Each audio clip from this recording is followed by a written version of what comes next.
Adelante, invito al doctor para que pueda tomar la palabra y aperturarnos la actividad.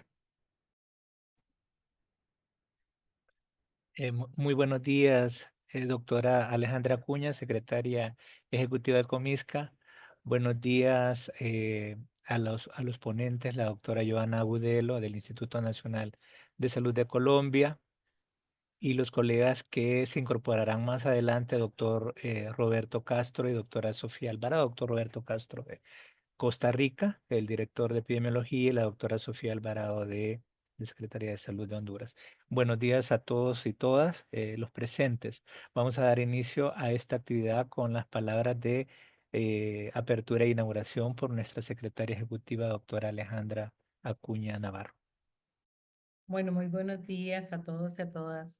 Qué bueno tener hoy una actividad de este tipo para tratar un tema que está afectando a la región, un evento que ya teníamos años de que estaba prácticamente controlado, pero en este momento está sufriendo un aumento de casos importantes como es la fiebre amarilla.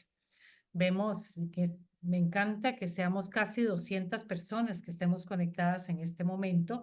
Y bueno, gracias a todos y cada uno de ustedes y principalmente a las personas que en este momento están como ponentes de los diferentes países por aceptar este proceso. Creo que vamos a tener un rico intercambio de conocimientos de cómo se está trabajando a nivel de los diferentes países de la región el proceso, no solo la región centroamericana, sino Colombia. Agradecer a las personas de Colombia que están en este momento también conectados, porque bueno, ellos están sufriendo el primer momento de gran cantidad de casos de fiebre amarilla y creo que este compartir de experiencias es importante. Así que sin más, agradecerle la participación de todos y cada uno de ustedes. Acá es claro lo que planteó el compañero al inicio, que tenemos un chat, que se trata de un intercambio de experiencias y un intercambio de conocimientos. Así que no duden en hacer las consultas respectivas y que eso nos va a permitir abordar el evento en este momento de forma que tiene un aumento de forma exponencial, como es el tema de la fiebre amarilla. Así que muchísimas gracias a todos y cada uno de ustedes y muy buenos días.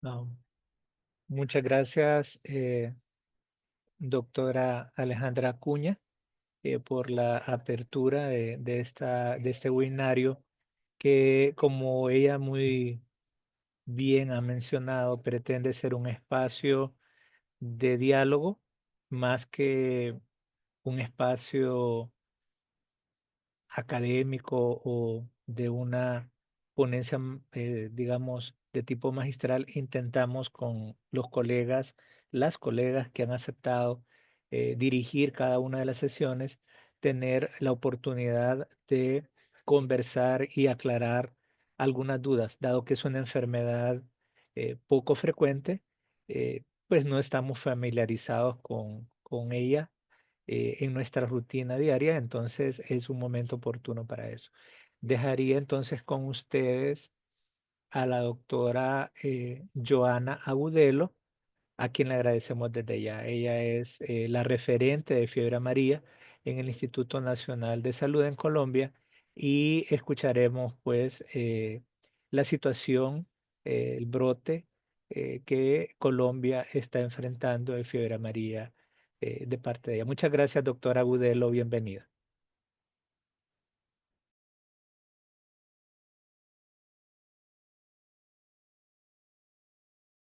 Muchas gracias, doctor David, por sus palabras, al igual a la doctora Aura por su indicación en relación al contexto inicial sobre fiebre amarilla. ¿Me confirman si observan mi presentación, por favor? Sí, sí, doctora, la observamos Bueno, es y un la honor escuchamos también. bien. Muchas gracias, doctor. Para nosotros es un honor presentarles a ustedes la situación que estamos atravesando en fiebre amarilla, como lo dijo la doctora, como unas lecciones aprendidas que todos podemos tener en cuenta porque pues tenemos, de acuerdo a lo que hemos tenido en fiebre amarilla actualmente, teníamos muy pocos casos inicialmente y pues hemos tenido una reemergencia de nuestros brotes alusivo a ciertas circunstancias que pueden presentarse en otros países y puede ser de gran ayuda. Entonces, en relación a como tal, a nuestro evento de fiebre amarilla, nuestro país tiene una estratificación del riesgo donde establece unos municipios y los categoriza de acuerdo a la altitud, a la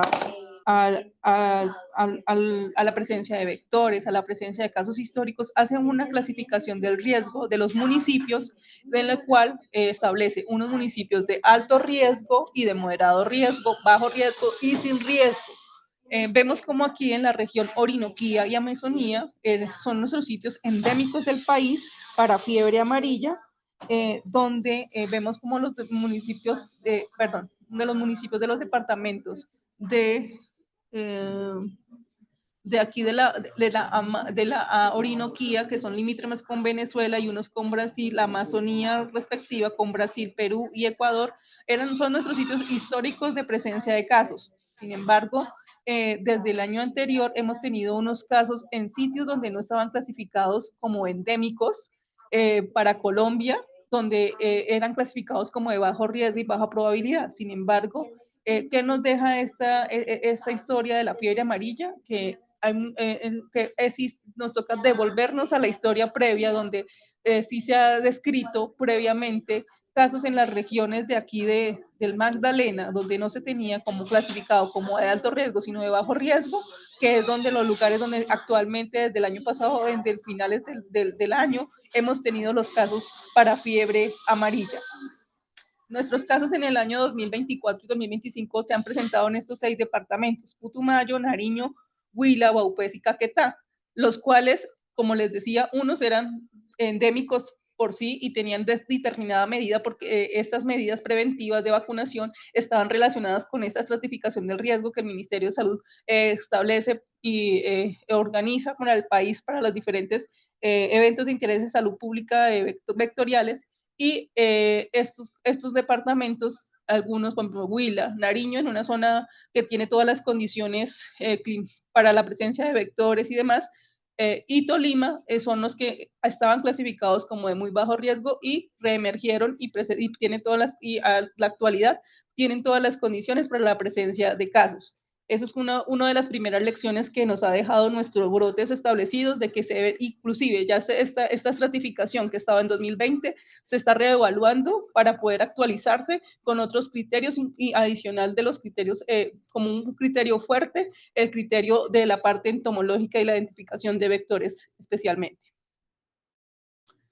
Aquí tenemos nuestros casos de fiebre amarilla en el país, donde vemos que nosotros en el 2003 tuvimos un brote grande en el país, en las diferentes zonas de la norte del país y pues igualmente de la parte oriental y amazónica, donde a partir de la implementación de la vacunación se disminuyeron nuestros casos. Y es importante tener en cuenta que anteriormente nuestros casos se manejaban a través de una bolsa general, y a partir del 2006 empezamos en el Instituto Nacional de Salud a ser el encargado de recopilar los datos nominales de nuestros casos, y pues por ende tenemos una información ya clara. Se estableció la vacunación en zonas endémicas establecidas, en vacunación en mayores de 1 año y 18 meses, la cual teníamos esa gran cobertura, y en 2015 se ajustó la vacunación a una dosis única en mayores de 18 meses de edad, lo cual, pues, si esta medida es muy costo efectiva, ha servido y ha tenido su efecto.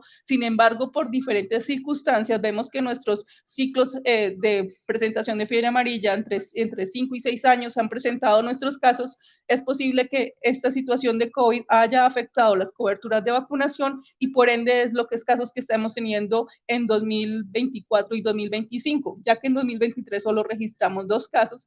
Y una de las situaciones particulares que se han presentado en campo es la situación de vacunación de COVID, que la gente rechaza la vacunación para fiebre amarilla en algunas zonas a pesar del riesgo que existe.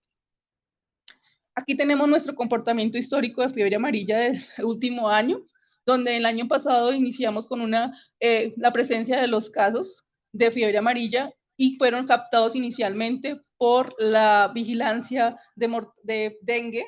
Inicialmente no se pensaba en fiebre amarilla y en esos casos se identificaron, fueron nuestros primeros casos a inicio del año, los cuales fueron como, tuvieron como la presencia y mismo la presencia de nuestros casos de la zona sur de nuestro país, donde empezaron a presentarse en zonas endémicas que previamente tenían muchos años de no presentarse casos, y pues realmente empezaron a reemerger, y aquí en esto se presentan los casos en el departamento que teníamos categorizado como de bajo riesgo y nos ha llevado a este gran brote que hemos tenido actualmente y que ya tenemos actualmente en el departamento del Tolima, que es en la zona andina del país.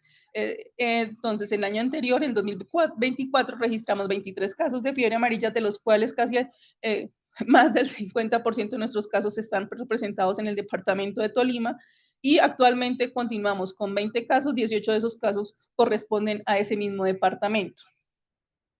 Aquí tenemos nuestro mapa, entonces este es el departamento del Tolima, y estos en amarillo corresponden a los otros departamentos donde hemos presentado los casos, como lo es en Nariño, en Ipiales, Nariño, muy pegadito a Putumayo, vecino de Ecuador, Caquetá y Vaupés. Asimismo, en el año 23 presentamos 2 casos en Amazonas, donde tenemos una reemergencia de muchos años, y lo mismo en Putumayo, donde no teníamos casos, pero sabíamos que hay evidencia de circulación del virus en estas zonas. Y pues los municipios, los departamentos donde no teníamos casos en esos municipios específicos, los cuales fue algo que generó el cambio en el comportamiento de nuestro evento como tal. Los punticos azules corresponden a los sitios históricos donde hemos presentado casos de fiebre amarilla, como lo es aquí en La Guajira, también aquí en Santa Marta, Cesar, norte de Santander, los llanos orientales, que son nuestras zonas endémicas, y en Chocó. Al igual que como ocurre en otros países, nuestras características sociales y demográficas de nuestros casos siguen siendo muy similares, ¿no? El 81,3% de nuestros casos de 2024 a la fecha, lo que llevamos, corresponden a hombres, generalmente, que tienen una exposición en zonas de riesgo, que tienen una exposición por sus actividades laborales, lícitas, no lícitas y demás.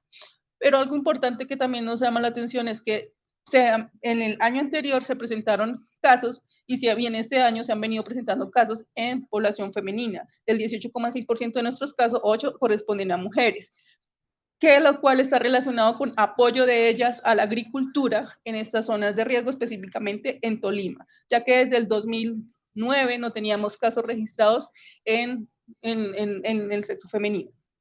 Nuestros casos corresponden al rural disperso y centros poblados en un 100%, de origen selvático. Es importante tener en cuenta que en Colombia desde 1949 no tenemos evidencias históricas de casos de fiebre amarilla urbana. La mayoría de nuestros casos se relacionan con fiebre amarilla selvática. Y asimismo, algo importante de nuestros casos, solo el 7% de nuestros casos registraban antecedente vacunal. Los demás casos no se evidencia la presencia de ese antecedente vacunal ni en el PAI web ni en documentación física para tal. Nuestro comportamiento en los ciclos de vida ha cambiado debido al brote del año anterior. Generalmente nuestros casos se presentaban normalmente en población de juventud y algunos adultos. Sin embargo, vemos cómo tenemos unas incidencias de 1.78 casos por 100.000 habitantes en población masculina de 60 a 64 años y en población de 65 y más años. Y es importante tener en cuenta este dato porque nuestro PAI, nuestra vacunación para fiebre amarilla es de 1 a 59 años. Y se nos están presentando casos en personas que superan la edad de nuestro programa ampliado de inmunizaciones de 1 a 59 años en estas zonas de riesgo. Probablemente nunca en su vida tuvieron acceso a una vacunación para fiebre amarilla. Y el 1.66 de nuestros casos corresponden a población masculina de 40 a 44 años.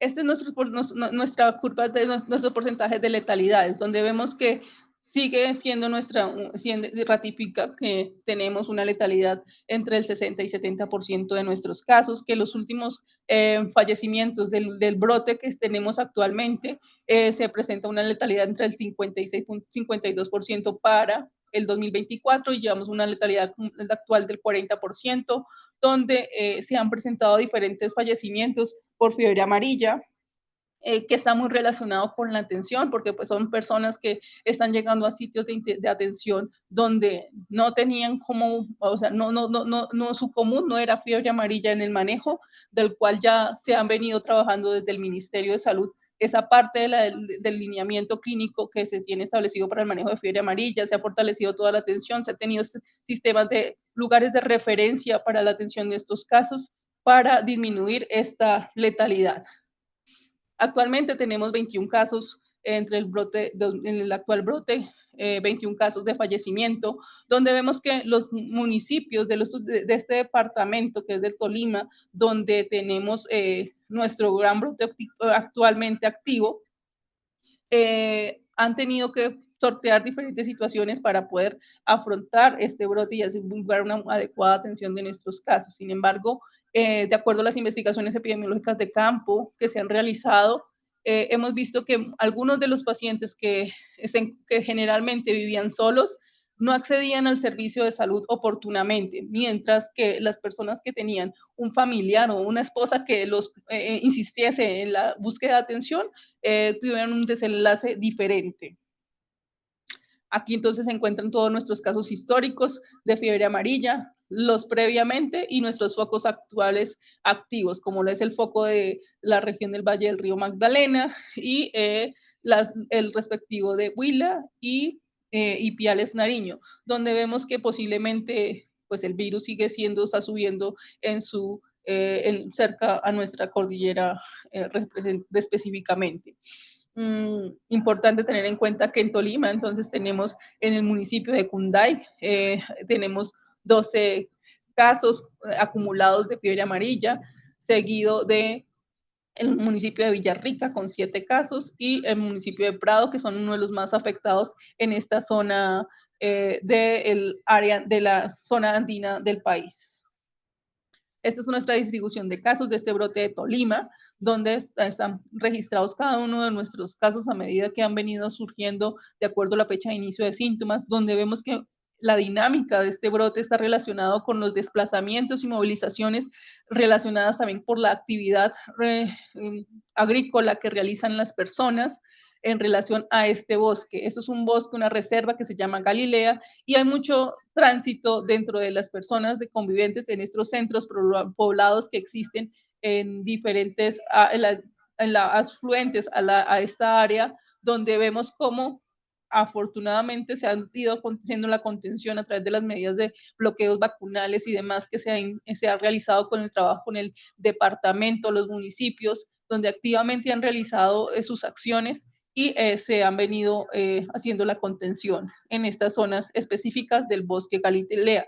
Es importante tener en cuenta que aquí en Tolima la actividad comercial que realizan las personas está relacionada con la cultivo de cacao y café, y pues presenta una alta movilidad de personas por las épocas de cosecha.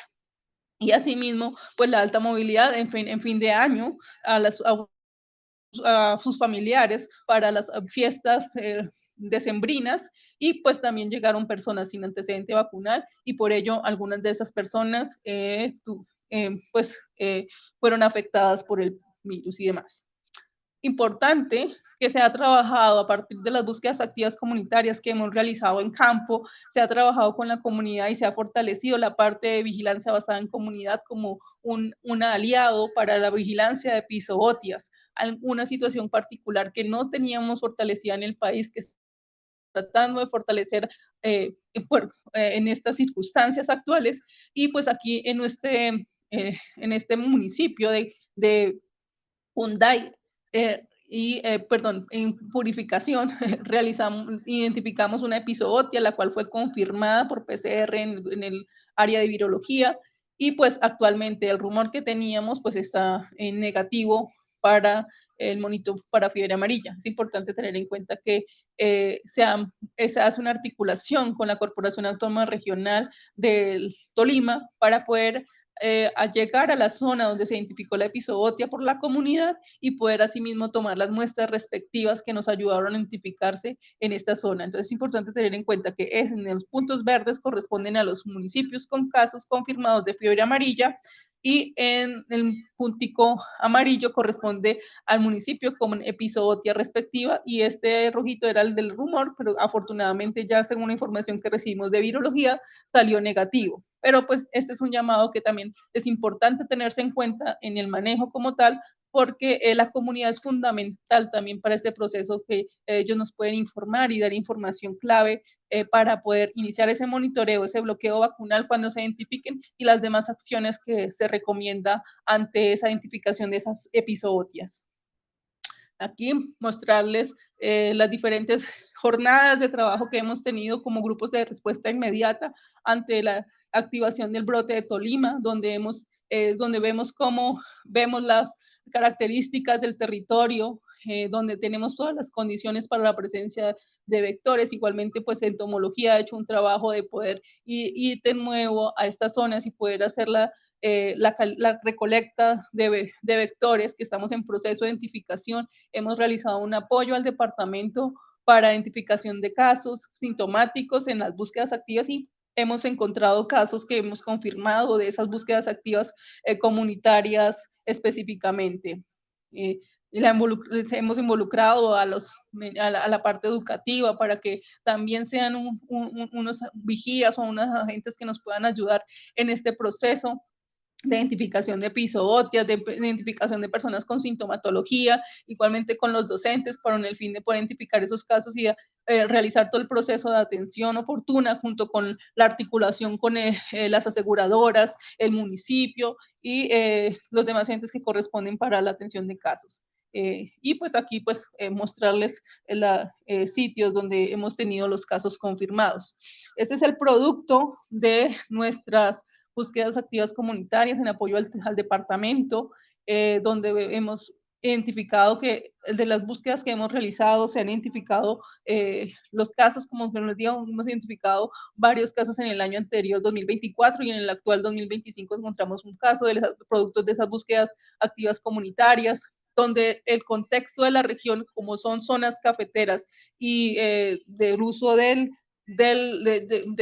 cultivos de cacao, hay mucha rotación de personal, y las personas no viven y no se asentan en esas zonas específicas. Vemos que ustedes me observan, los puntos rojos corresponden a casas no efectivas que no logramos acceder a esas viviendas, y pues las demás efectivas, donde hay mucha movilidad de así como les decía, van y vienen de otros departamentos y están solamente por las temporadas, lo que pues ha hecho que se utilice como estrategia de vacunación en horarios diferentes a normales, porque la dinámica de la población de estas zonas ha sido, ellos salen muy temprano de los centros poblados hacia las áreas rurales, hoy llegan muy tarde de estos centros poblados de las jornadas laborales.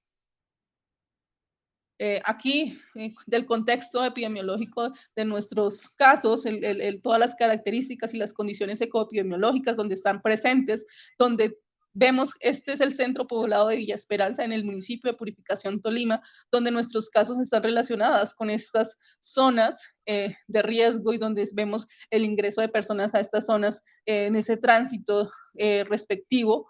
Y pues todas las condiciones respectivas. Aquí es importante resaltar que tuvimos una comunidad en esta zona de este bosque donde no querían vacunarse por cuestiones religiosas, donde se tuvo que hacer un proceso de sensibilización para lograr unas vacunaciones en personas de estas zonas. Y pues es importante tener en cuenta que como no era una zona categorizada como de riesgo o moderado riesgo, sino de bajo riesgo, por esta razón, pues sus coberturas de vacunación no eran tan óptimas en población mayor de 15 años, sino pues es igualmente las coberturas de vacunación en nuestros menores es óptima, pero en estas poblaciones susceptibles no lo era así en ese momento. Este es el producto de nuestras búsquedas activas comunitarias, donde hemos donde se ratificaban ciertas situaciones particulares de donde identificábamos sintomáticos y se hacía todo el proceso respectivo de confirmación a través de la articulación con las instituciones prestadoras de salud de la zona. Aquí tenemos un Power BI que tenemos para la visualización de nuestros datos que el instituto ha tenido y ha gestionado para que tengan datos actuales y accesibles desde la página del instituto en relación a nuestra información actual que llevamos en 2025 de acuerdo a nuestro brote establecido. Entonces, eso era como lo que queríamos explicarles, indicarles de lo que hemos tenido que afrontar en nuestro brote como tal.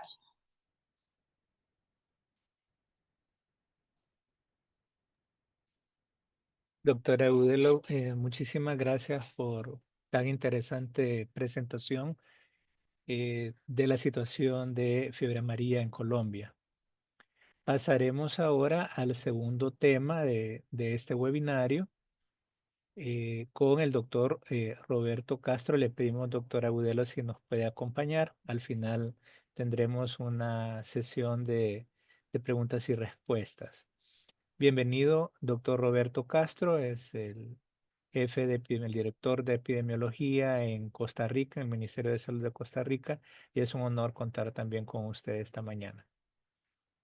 Adelante.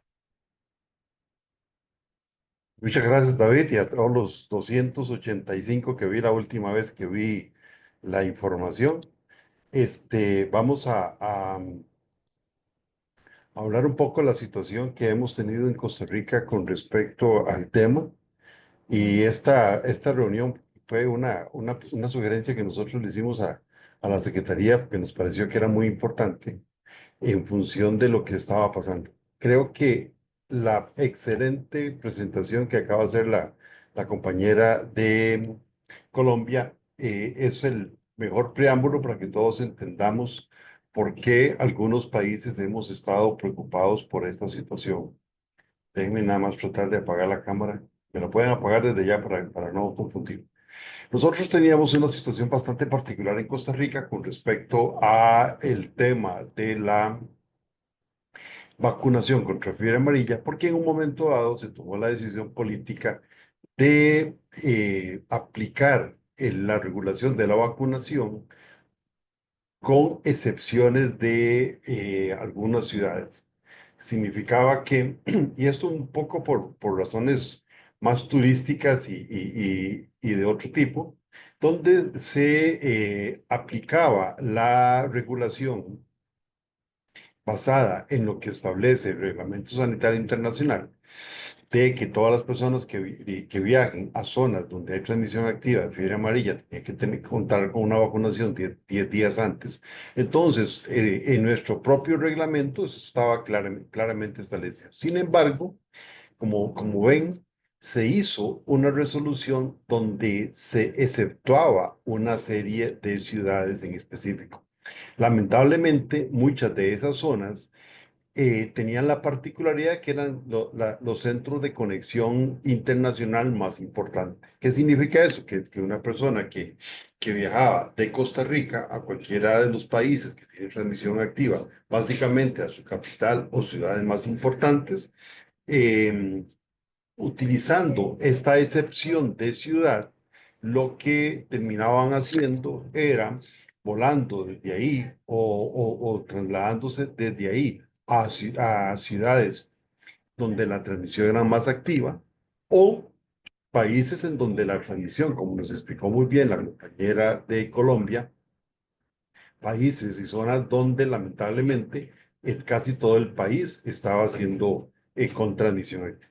¿Qué significa eso? Significa que, bueno, que nosotros, muy preocupados por el asunto, en la dirección de vigilancia, Carlos Salguero, luego Roberto Roa, Carlos Salguero, que es el de Reglamento Sanitario Internacional, Roberto Roa, que es el que ve vacunas, y yo, que soy el jefe de la unidad, pues insistimos mucho en la importancia de modificar esto. La señora ministra, la doctora Mari Munive Ángel Müller, entendió nuestra preocupación y Costa Rica modificó y eliminó esa regulación que existía.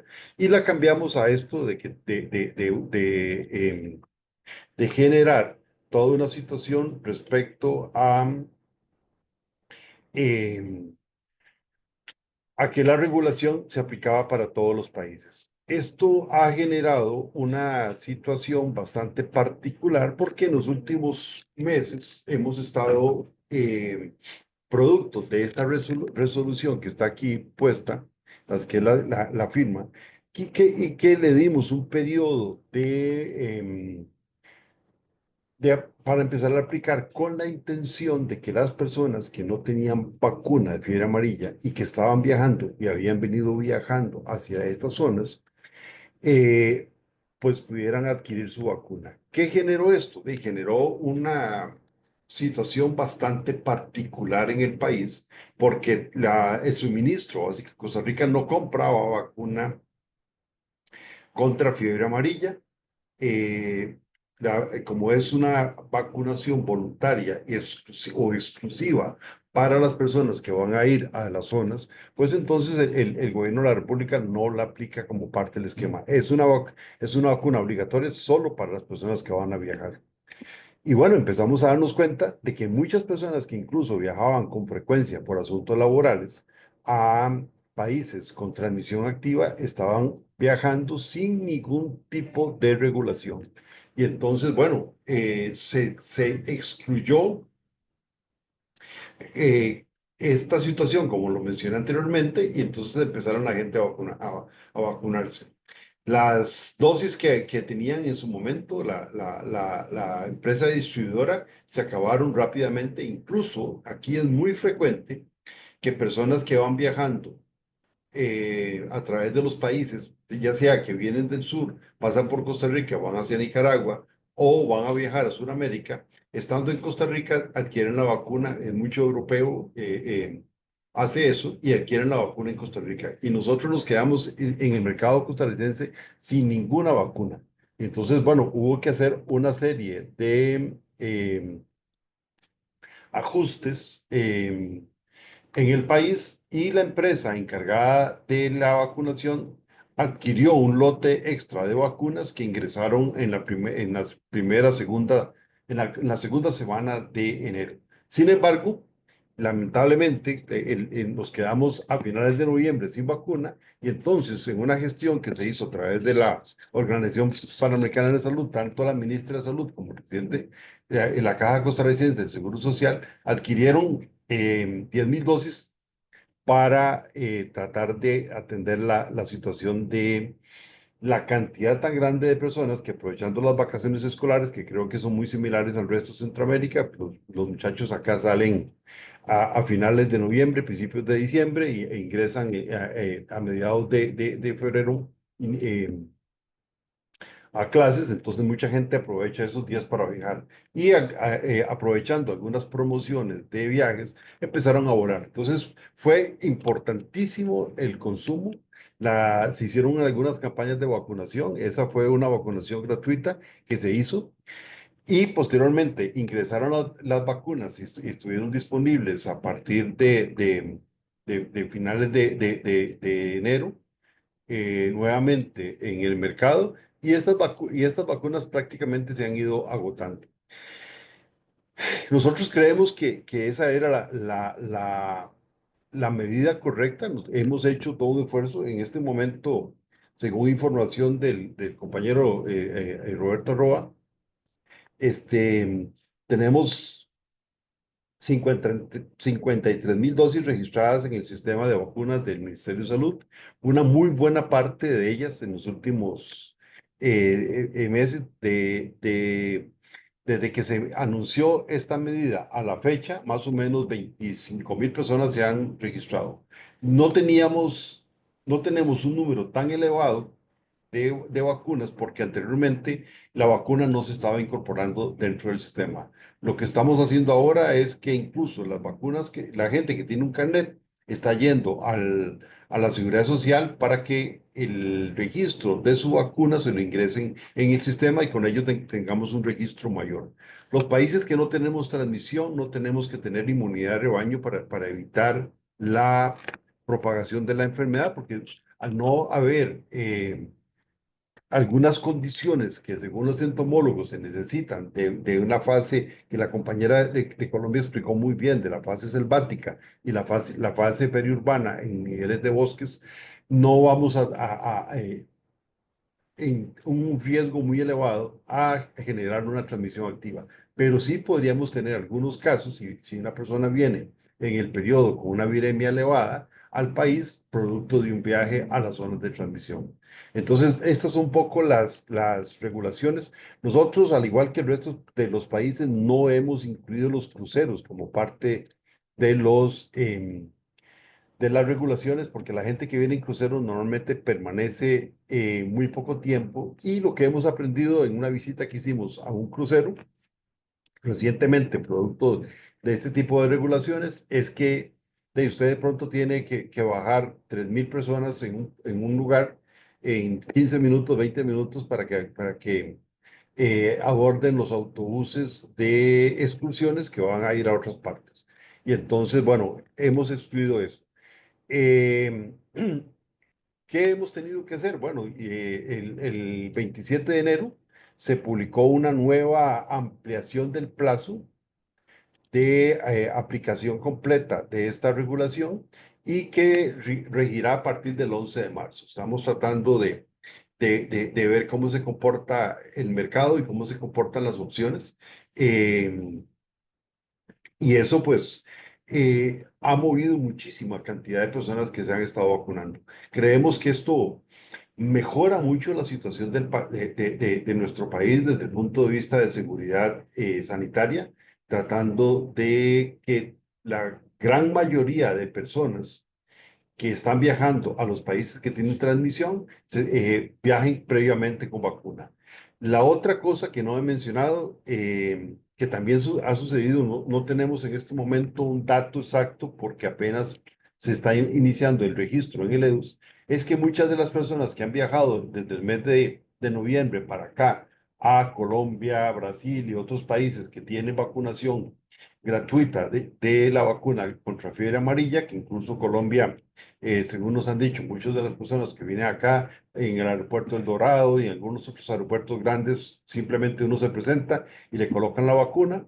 Hay muchas personas que han aprovechado sus viajes previo a la aplicación plena de de nuestro decreto y resolución ministerial, se han estado vacunando en esos países, con lo cual el número de vacunas colocadas posiblemente que vamos a tener cuando ya el sistema esté totalmente actualizado, pues va a ser bastante mayor.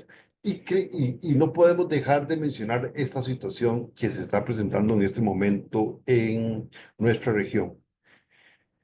Producto de los cambios en el gobierno de los Estados Unidos, que se establecieron regulaciones y que México también las estableció con los migrantes, se ha empezado a generar un flujo inverso de migrantes. Nosotros teníamos una serie de controles establecidos en la frontera sur en coordinación con el gobierno de Panamá, donde teníamos zonas de atención de los migrantes y un centro de atención de migrantes que estaba en la zona sur, donde algunas personas con algunas condiciones especiales o personas que en su momento estaban enfermas permanecían un tiempo, y se había establecido un programa de traslado de los migrantes en autobús hacia a la otra frontera para disminuir el tiempo de tránsito en nuestro país y generar menos riesgo de contaminación de algunas enfermedades. Pues ahora el flujo de personas ha sido inverso. Hasta el 26 de febrero, o sea, el día de ayer, teníamos registrados 696 personas que habían cruzado la frontera de Nicaragua hacia Costa Rica. Eso está también generando una presión importante, también inversa en la frontera con Panamá, y creo que también tenemos que estar preparados para esto. Posiblemente el riesgo de fiebre amarilla no exista en estos casos, pero pues hemos estado regulando un poco la situación. No sabemos cómo se va a presentar em, la regulación de parte del gobierno de Colombia cuando las personas traten de volver a cruzar la zona del Darién, o si se van a tener que utilizar un número importante de vuelos o transporte por barco para intentar ayudarlos a llegar a los países de origen. Pero creo que este es un tema que tenemos que hacer. Esto es un poco la experiencia que hemos tenido en Costa Rica con respecto a la vacunación de fiebre amarilla, y que nos pareció importante compartir con todos ustedes, sobre todo porque los países que no tenemos transmisión activa, se ha establecido por parte de la Organización Panamericana de la Salud y la Organización Mundial de la Salud que la mejor mecanismo que podemos utilizar para evitar que ingresen personas con portadoras del virus y se pueda generar algún tipo de brote en los países es la utilización de la vacunación previa a los viajes como un mecanismo de control para este tipo de enfermedades. No sé si alguien quiere preguntar algo, o David, si va a ser hacia el final. Muchas gracias, doctor Roberto Castro. Podemos hacer una pausa para recibir alguna pregunta, algún comentario. Tengo dos, bueno, tengo tres aquí que he tomado de los colegas que amablemente han escrito en el chat. Para la doctora Gudelo, preguntan por qué existiendo zonas selváticas y presencia del vector no se observan brotes de fiebre amarilla en la costa del Pacífico. Doctora Gudelo. Sí, gracias, doctor David. Como yo le escribía en el chat, esas son zonas consideradas de alto y moderado riesgo. Entonces, estas zonas se ha establecido unos tiempos rutinarios de vacunación. Son zonas donde se ha intensificado la vacunación en los últimos años y a causa de ese mismo de estratificación de riesgo que se ha tenido para fiebre amarilla. Y por ende, desde el 2016, por ejemplo, en Chocó no tenemos casos. Inclusive también la vacunación en población militar, que ha sido de gran importancia, que porque son ellos quienes están también en esta zona del Chocó y demás patrullando. Entonces, hemos tenido que, con esta estrategia de vacunación en la mayoría de la población de riesgo en estas zonas, ha sido efectiva para que no se presenten nuestros casos allá. Entonces, eso es como de tenerlo en cuenta. Y muchas gracias, doctora. Creo que hay otras relativas a Choco. Desde el 2016 no se registran casos. Un comentario. Es importante tener en cuenta que los municipios con alto y moderado riesgo ha establecido actividades de vacunación rutinaria. Muy bien. Doctor Roberto, para usted, Dilia dice que hay que insistir en la vacunación y habla de los casos centinelas o la vigilancia centinela en monos aulladores, el mono aloata, que solían motivar campañas masivas de vacunación en las personas que viven en esas zonas. Nosotros organizamos, hablando de este comentario, antes de darle la palabra a doctor Castro, en el 2018, con ayuda de las autoridades de Panamá, del Ministerio de Salud, de OPS y del MIDA, organizamos un taller en Metetí, en el Darién, y ahí tuvimos ocasión de conocer una colonia de monos aulladores que estaban siendo vigilados por los compañeros panameños.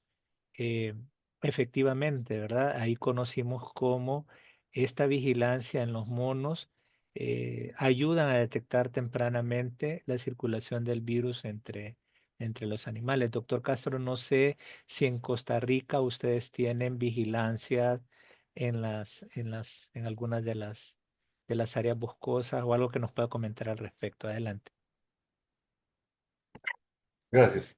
Sí, creo que es importante que desde el enfoque de una salud, eh, se ha estado trabajando en una serie de enfermedades donde la parte zoonótica llega a ser importante.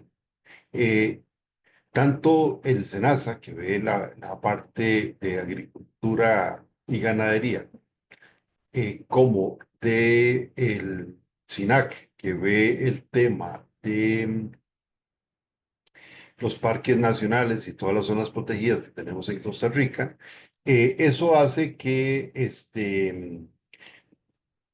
nosotros en nuestro país podamos tener un control entre las instituciones. No se han reportado casos en el caso de los monos aulladores en Costa Rica, aquella transmisión de fiebre amarilla, pero es algo que se ha tenido el conocimiento y ellos han estado dando desde el SENASA, dándole seguimiento. Cuando se toman las muestras, es el laboratorio del SENASA, que es el Servicio Nacional de Sanidad Animal, que es del Ministerio de Agricultura, el que apoya el muestreo y procesamiento de las muestras que también se hacen a nivel de los parques nacionales. Entonces, sí se ha hecho y tenemos claro la situación. Tal vez algo que olvidé mencionar, pues, que en este momento los países que vayan a intentar tomar medidas para eh, solicitar la vacuna, creo que hay que hacerlo con un poquito más de cautela en el plazo, porque la disponibilidad de vacunas después de este brote que ha habido en Sudamérica, sobre todo en Brasil, es un poco compleja. O sea, no es tan fácil en este momento la adquisición de vacunas, de tal suerte que creo que ese dato lo olvidé mencionar, que es importante que lo consideren.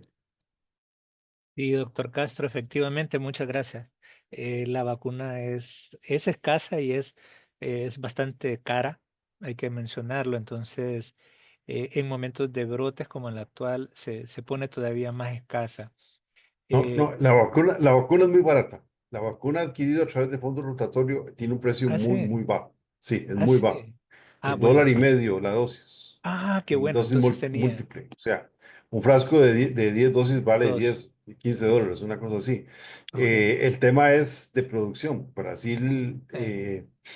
adquirió recientemente 6 millones de dosis para este periodo, y lo cual significa toda la producción de la fábrica que ellos tienen de vacunas, más parte de lo que Sanofi Pasteur, que es el otro gran fabricante, está produciendo. Pero creo que en India y hay otros países donde se fabrica, que podrían ser mercados eventuales donde se podría adquirir. Pero también el consumo de dosis que tiene los países africanos es muy, muy elevado por año. Entonces, Ujú. no es tan fácil, no imposible, pero no es tan fácil en esto.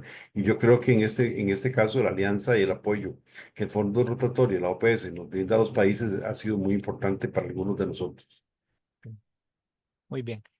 Rápidamente, para darle paso a la doctora Sofía Alvarado, con el siguiente tema, solo quiero cerrar este segmento con dos respuestas cortas a las preguntas de Verónica Flores sobre si es válida para los costarricenses la vacuna de fiebre amarilla aplicada en otros países. Sí, cuando a uno le administran la vacuna de la fiebre amarilla, le otorgan un certificado, que es una tarjetita de color amarilla, eso está establecido internacionalmente.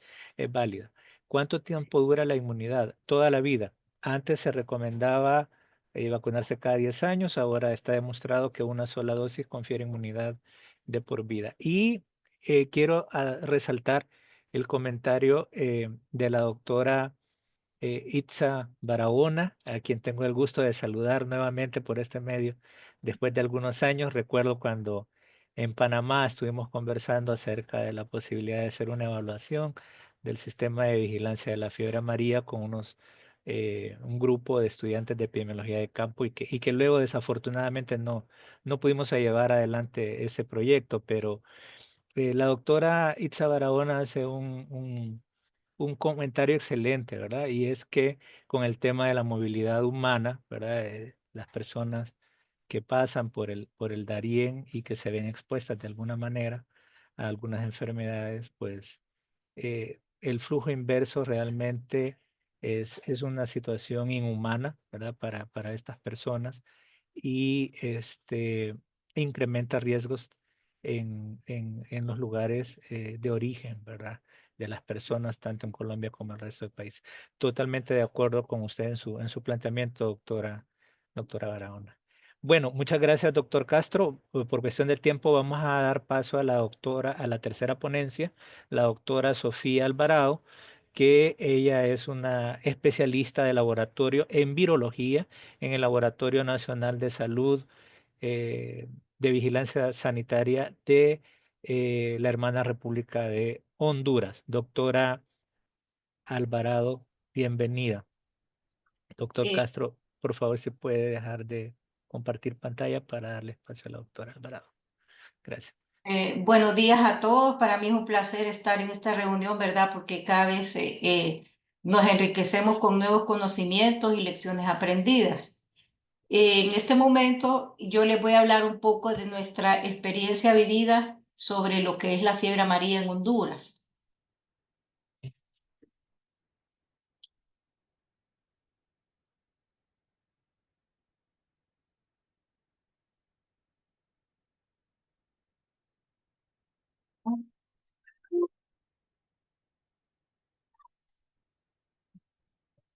Eh, ¿Pueden ver la pantalla? Todavía no se mira. Todavía no. Todavía no, Ujú. doctora.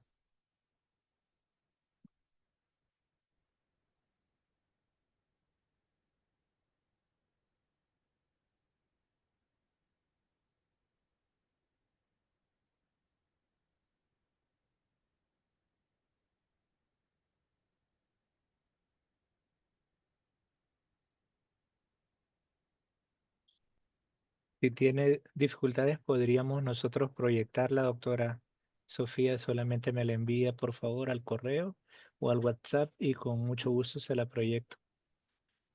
Ya. Hoy sí. Ahora sí, doctor. Ahora sí. Solo hay que darle modo de presentación, por favor. Gracias. Exacto. Muy bien. Ahora sí, doctor. Adelante. Bienvenida, doctora. Y desde ya muchas gracias por su apoyo, su conocimiento y su especialidad en laboratorio.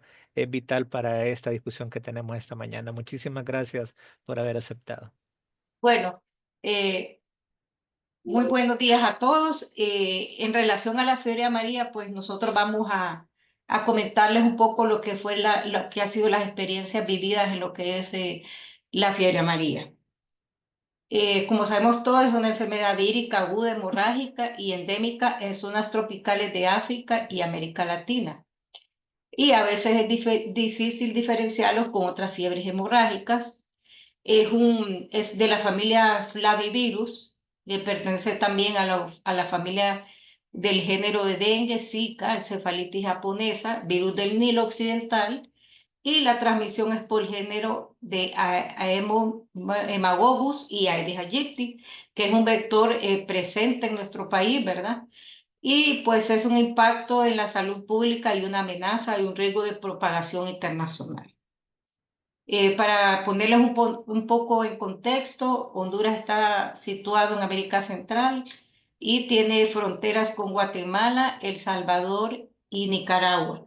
Somos aproximadamente 10.294.000 habitantes, ¿verdad? En todo el país y con un incremento poblacional de 177.000 cada año. Los antecedentes en Honduras, a partir del año 1994, se adoptó la política de vacunación como profilaxis de la fiebre amarilla. Es la única vacuna que requiere vacunación para la entrada y salida del país.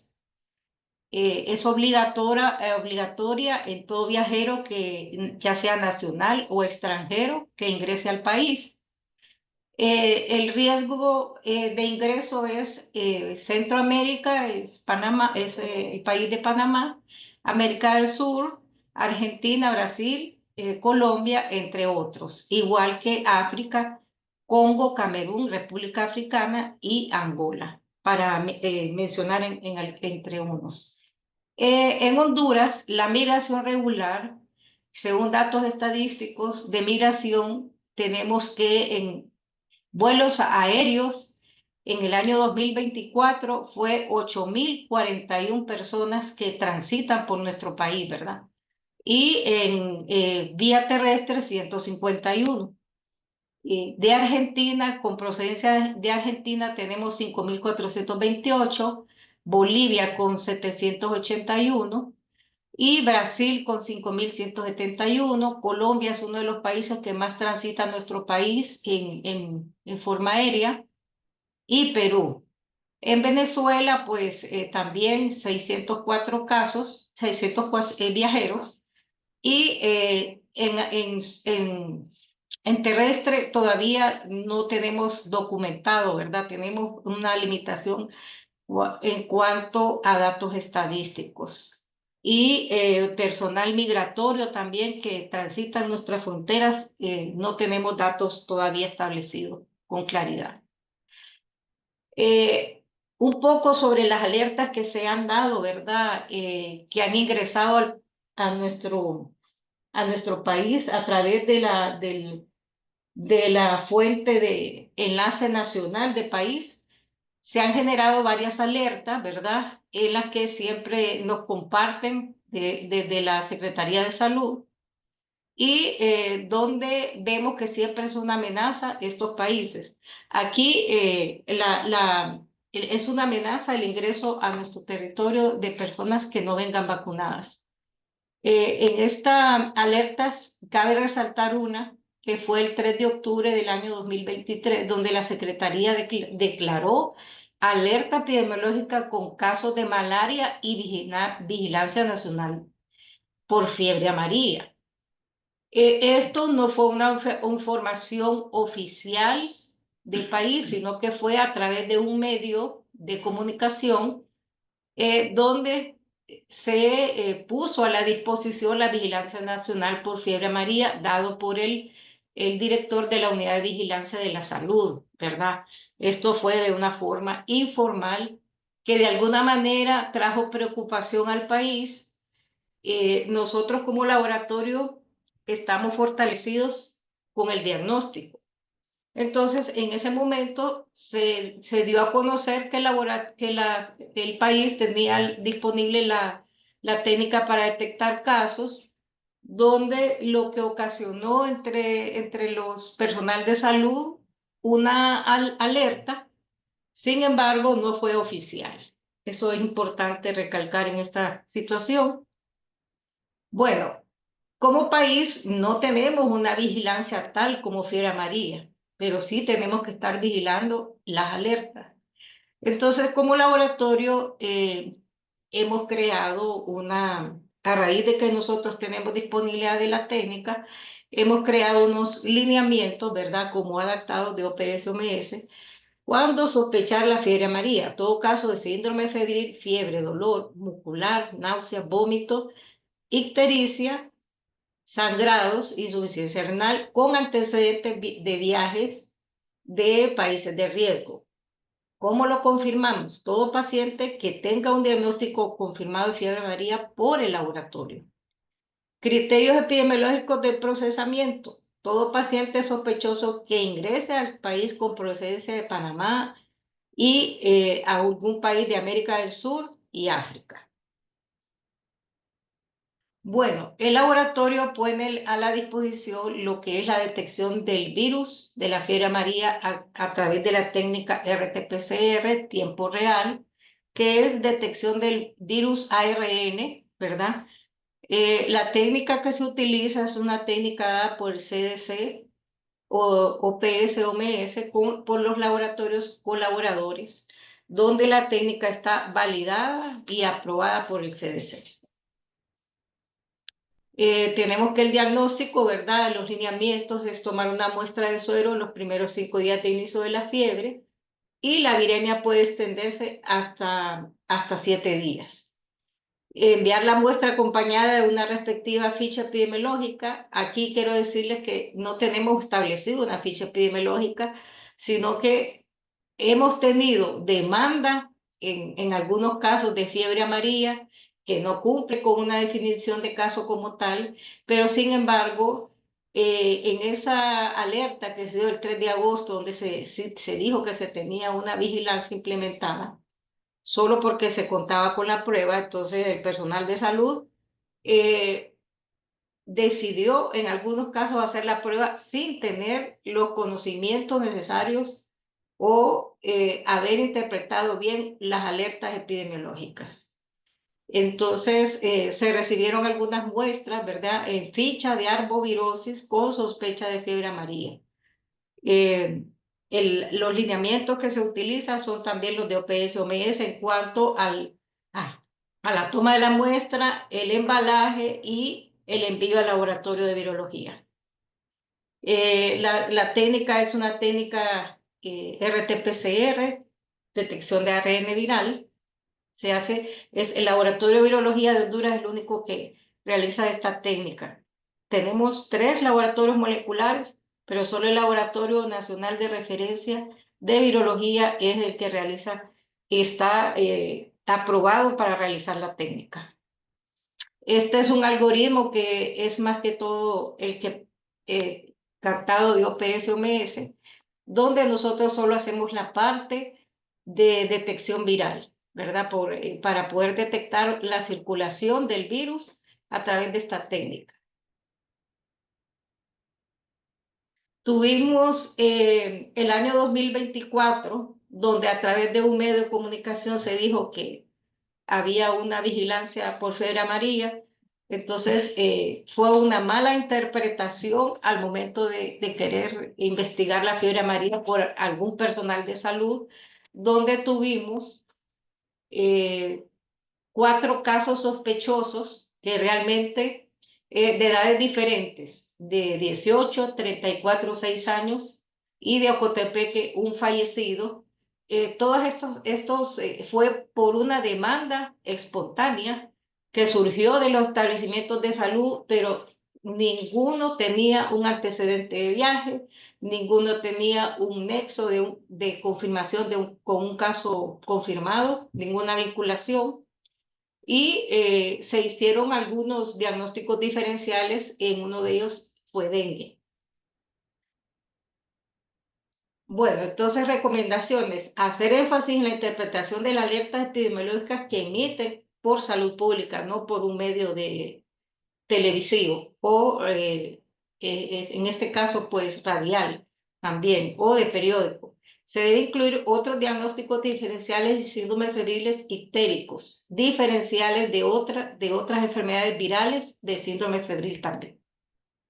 Esta es una reflexión, ¿verdad?, que traigo a colación como país de Honduras. Y muchas gracias. Muchas gracias, doctora Sofía Alvarado, por su interesante presentación, que nos ha dejado muy claro la forma en que se hace el diagnóstico, pero además un tema muy importante: estos reactivos, estos insumos deben de ser optimizados de la mejor manera, y su presentación es muy importante para hacer conciencia sobre la necesidad de documentar bien la exposición durante un viaje a una zona endémica. Muchas gracias por hacer énfasis en ese punto, doctora, y por todo el contexto que nos ha presentado Honduras. Hay algunos comentarios en el chat. Hay algunos que son bastante extensos. Brevemente voy a cerrar esta etapa del webinario con una breve presentación, y luego vamos a leer los comentarios que nos permite el tiempo y hacer una pequeña discusión al final. Muchas gracias, doctora Alvarado. Por favor, les pedimos a los ponentes. Gracias a ustedes. Gracias. Les pedimos a los ponentes amablemente puedan permanecer hasta el final para la sesión última de cierre del webinario.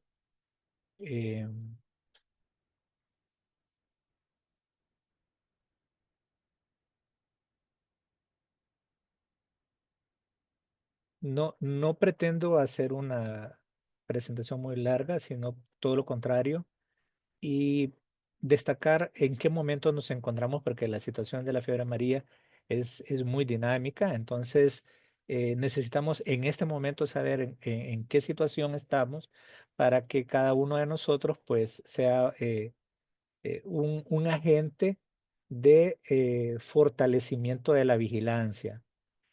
Cada uno desde la posición que ocupa como servidor público en los ministerios de salud, es importante que tomemos conciencia del riesgo que tenemos, pero también que esa conciencia vaya acompañada de un claro entendimiento de cuándo es que se sospecha fiebre amarilla y por qué se sospecha fiebre amarilla, y también conocer las guías y la normativa nacional de qué hacer. Si en un dado caso se nos presenta una sospecha y no sabemos qué hacer, pues hay que llamar al epidemiólogo local o al epidemiólogo regional para que nos ilustre qué es lo que tenemos que hacer. Estos gráficos que van a ver a continuación y mapas son tomados de la alerta epidemiológica que OPS ha publicado este año sobre fiebre amarilla. Ustedes pueden observar que en esta línea de tiempo, en esta tendencia de casos entre el 2024 y hasta la semana 4 del año 2025, o sea, el mes de enero, los países que han reportado casos en este periodo han sido Bolivia, Brasil, Colombia, Guyana y Perú. Aparecen en azul los casos de Bolivia, en naranja los casos de Brasil, en verde los casos de Colombia, en morado Guyana y en un azul más intenso Perú. En el año 2025, ustedes pueden observar que en las últimas semanas, los casos que se han documentado, en la semana 1 hay casos de Brasil, 3 casos de Brasil, hay casos de Colombia y de Brasil que suman 7 en total, 2 de Brasil y 5 de Colombia. Luego tenemos en la semana 3, 2 casos de Colombia y 1 de Perú. Y en la semana 4 tenemos un caso de Colombia. Alguien preguntaba por ahí, Panamá no ha reportado casos, y la doctora Barahona ponía la década desde cuando no se diagnostican casos en animales, ni en primates no humanos, ni tampoco en humanos. Está en el chat. Este es el mapa de los casos. Ustedes pueden observar que en rojo son los casos confirmados en el año 2025. En un color más pálido los casos donde se han dado casos confirmados de fiebre amarilla en humanos en Bolivia, Brasil, Colombia, Guyana y Perú, en el periodo entre el 2022 y el 2025. Aquí está un mapa de puntos con los casos solamente entre el 2023 al 2025. ¿Verdad? Aquí aparecen los casos de Colombia y los casos, perdón, de Brasil y de Colombia. Estos son los corredores ecológicos en Brasil. No me voy a detener aquí, pero solamente para manifestar que la vigilancia debe empezar en el sector animal, en las áreas de riesgo, en las selvas donde hay primates no humanos, como el mono aullador y otros, pero también existe el vector selvático, el Emagogus. Ahí debe empezar la vigilancia, por eso la importancia de trabajar ahora en coordinación con el área de salud animal. Estos son los casos de fiebre amarilla en las Américas entre el 2020 y el 2025. Vean ustedes que prácticamente hay casos esporádicos en varios países de Sudamérica. Y con la movilidad humana que tenemos, entonces, pues tenemos un riesgo, ¿verdad? Si bien es cierto, en la selva el vector que transmite el virus es este hemagogo, pero ya en el ciclo urbano, en la fiebre amarilla, el virus puede ser transmitido por el mismo mosquito que transmite el dengue, el Aedes aegypti. Esta es la alerta que ha publicado el 3 de febrero de este año OMS y de donde han sido tomados los gráficos y los mapas anteriores. Entonces, en esta última parte lo que queremos es concentrarnos básicamente en qué hacer, cuáles son las recomendaciones para los países con zonas endémicas y para nosotros en Centroamérica, que la mayoría de países pues no tienen una circulación endémica del virus.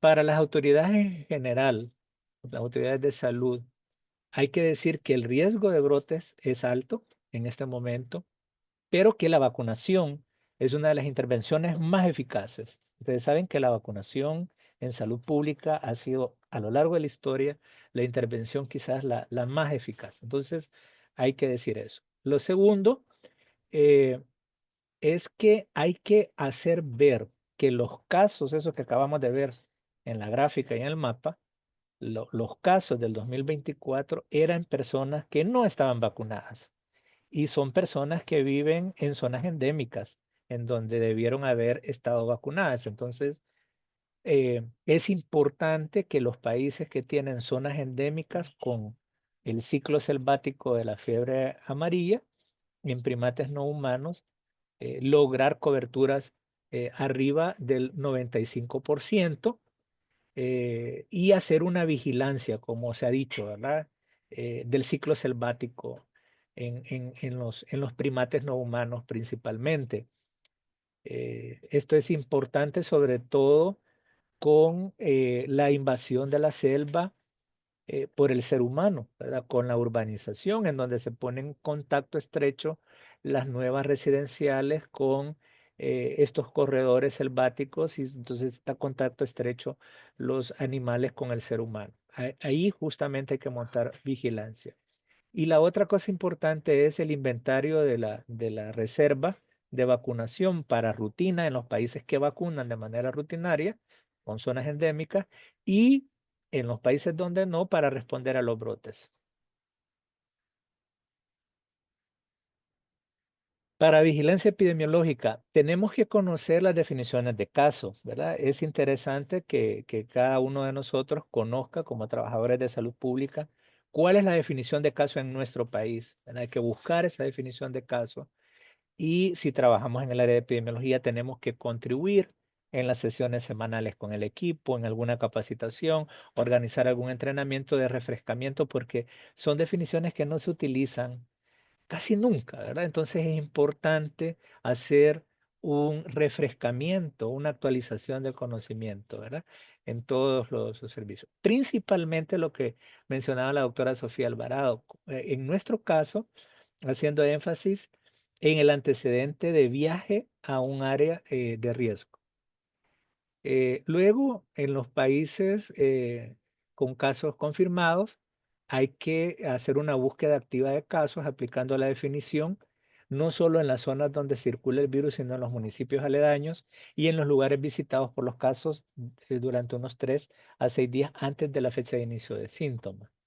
En esos casos también es recomendable auditar los certificados de defunción de algunas enfermedades, sobre todo el síndrome de síndromes ictéricos para revisar si no hay por ahí una mal clasificación de la causa básica de defunción y se están quedando por fuera a lo mejor algún caso de fiebre amarilla.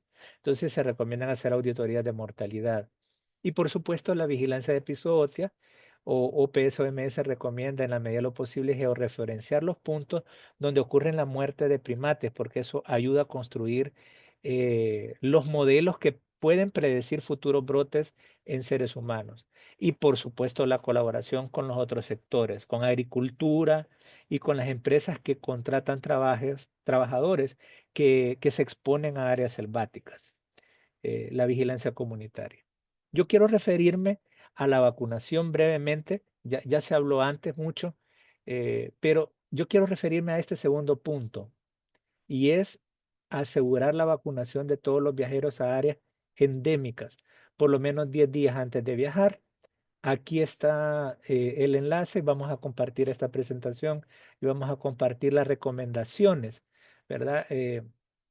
La guía en donde está especificado cuáles son las áreas que se consideran como endémicas y para las cuales los viajeros tienen que estar vacunados. Entonces es de asegurar, aquí tenemos entre los audiencia compañeros y compañeras de los puntos de entrada. He reconocido a varios de ellos que trabajan, algunos en los aeropuertos de la zona y que trabajan en el tema de vigilancia y de asegurarse de que los viajeros que van a zonas endémicas tengan su vacunación, que es lo más importante.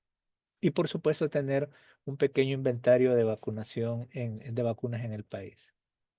Bien, voy a pausar aquí y voy a dar la oportunidad para que tener unos 10 minutos para el cierre de esta reunión.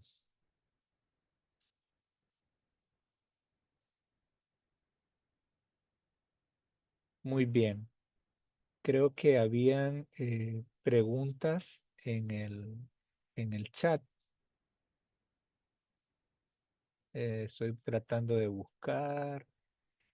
Mirna Polío ha levantado la mano. ¿Puede hacer uso de la palabra, Mirna, y hacer una pregunta o comentario? Muy breve, por favor.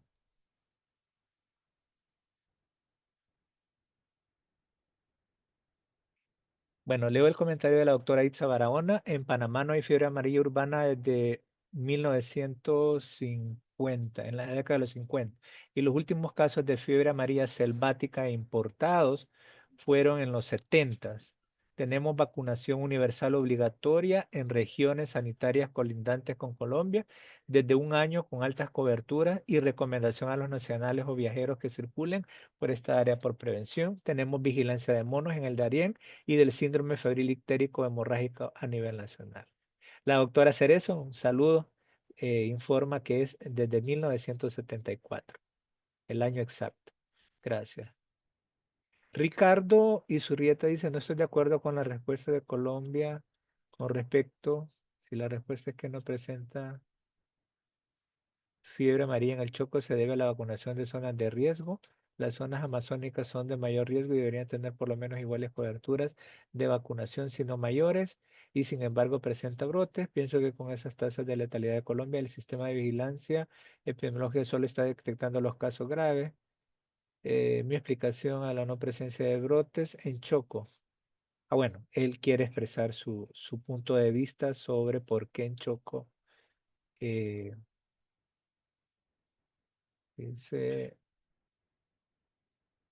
se están presentando casos, pero todos leves sin muerte, debido a la protección cruzada por la presencia de inmunidad en la población contra dengue.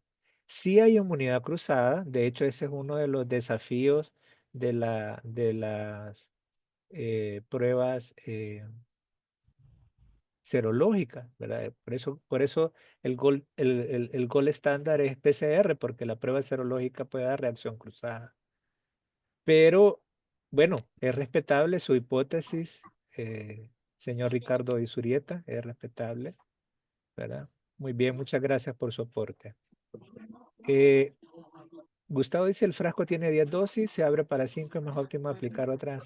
Muchas gracias por ese comentario, Gustavo. Mire, le voy a contar lo que pasa. Claro, para no desperdiciar las vacunas es importante eh, eh, garantizar que las 10 dosis sean aplicadas, pero yo quisiera darles una idea. Hay lugares en donde la gente tiene que madrugar para ir a ponerse esta vacuna, porque la ponen en 2 o 3 unidades de centros de salud. Y si llega de mala suerte el número 11, número 12, número 13, y ya no llegan los siguientes 10 viajeros, entonces no abren el siguiente brote. Yo creo que aquí es donde los epidemiólogos, los encargados del PROPAI y los gerentes de servicios de salud debemos de ponernos de acuerdo y hacer un sistema de citas, ordenados para garantizar que las personas lleguen y todos los viajeros que van a Colombia, que van a Brasil, que van a Sudamérica en general, puedan estar adecuadamente vacunados.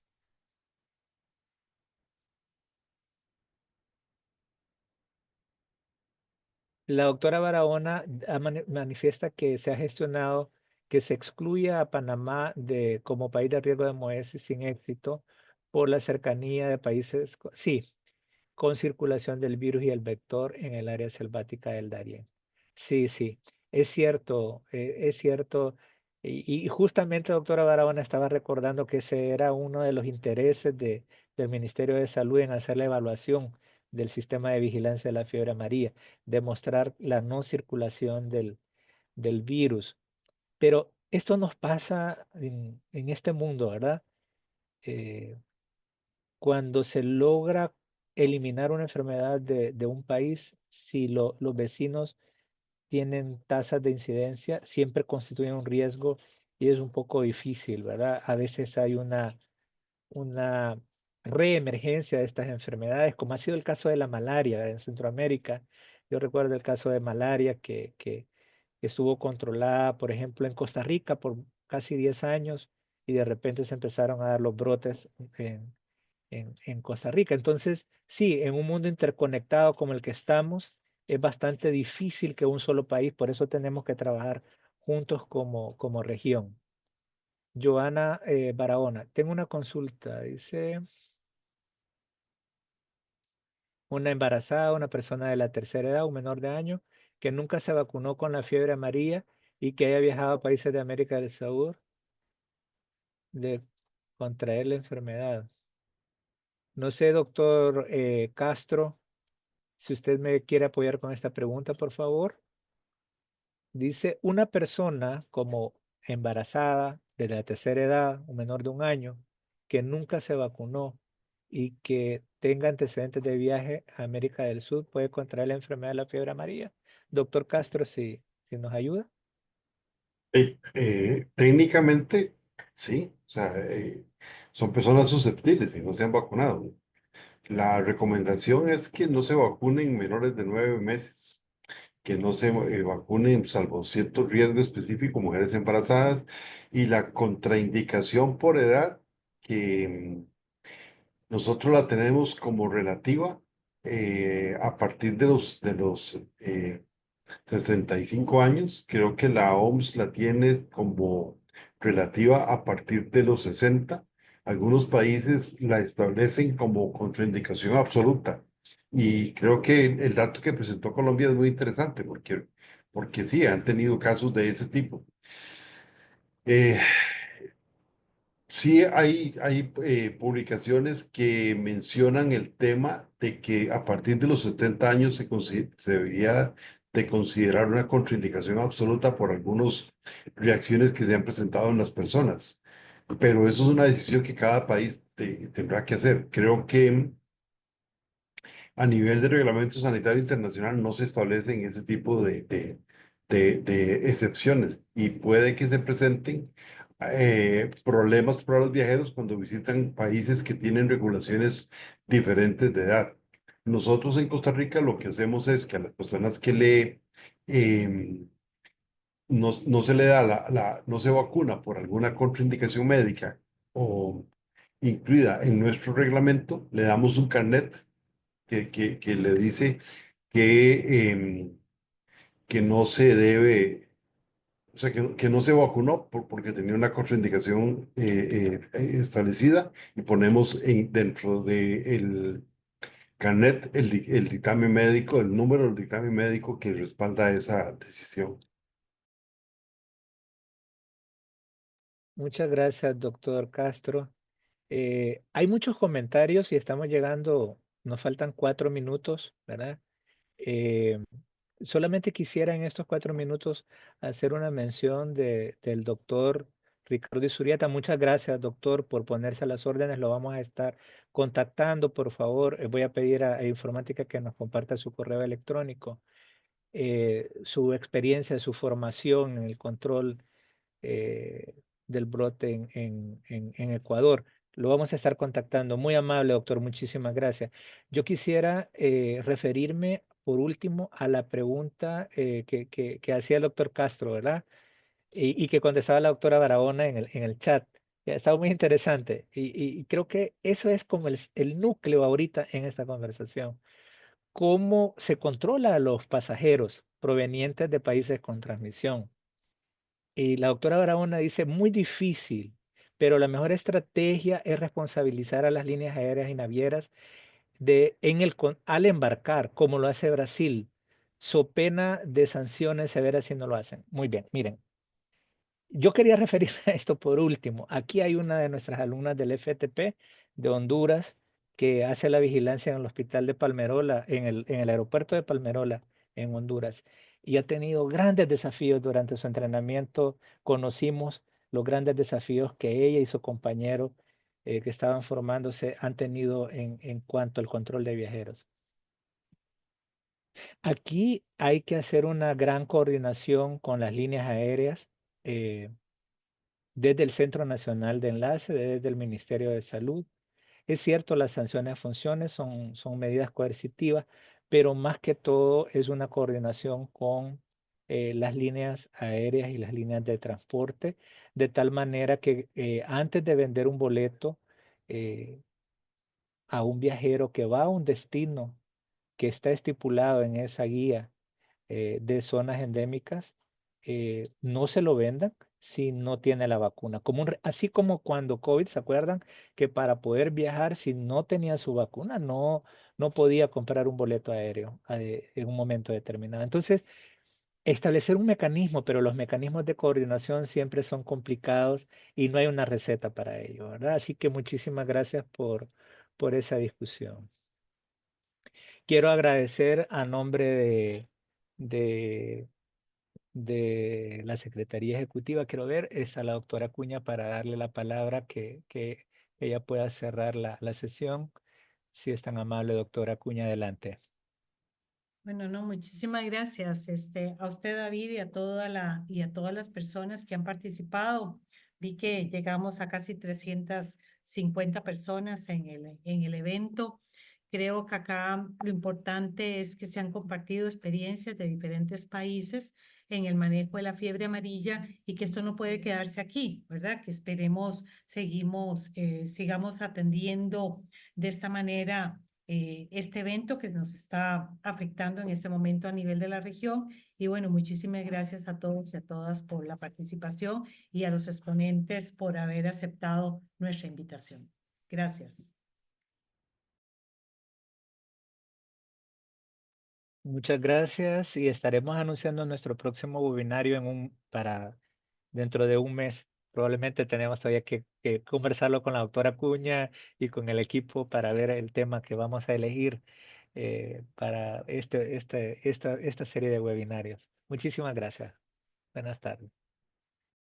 Buenas tardes.